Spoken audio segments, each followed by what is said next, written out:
रात का वक्त था। आसमान पर बादल छाए हुए थे और गलियों में मुकम्मल सन्नाटा था। पूरा मोहल्ला अपने घरों में चैन की नींद सो रहा था। लेकिन उसी खामोशी में एक साया दब्बे पांव चलता हुआ दिखाई दिया। वो एक चोर था। उसने काली पोशाक पहनी हुई थी और कंधे पर एक पुरानी बोरी लटकाई हुई थी। उसकी आंखों में लालच और शरारत झलक रही थी। चोर एक मकान की दीवार फलांग कर अंदर दाखिल हुआ।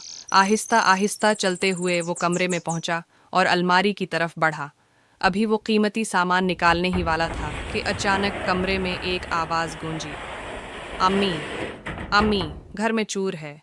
ये एक छोटे बच्चे की आवाज़ थी जो डर के मारे बीदार हो गया था।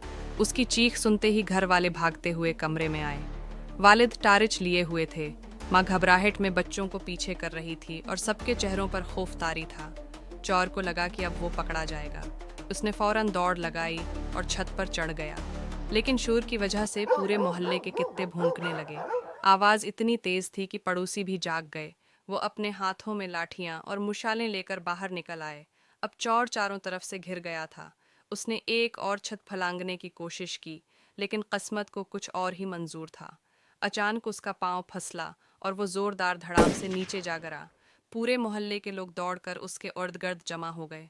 कुछ ही देर में पुलिस भी पहुंच गई और चोर को हथकड़ियां पहना दें। जब पुलिस उसे ले जा रही थी तो वो रोते हुए बोला, मैं तो बस मिठाई लेने आया था। ये सुनकर पूरा मोहल्ला हंसने लगा। बच्चे कहकाए मारने लगे और घर वाले सुकून की सांस लेने लगे। इस दिन के बाद सब लोग ये किस्सा सुनाते और हंसते रहे।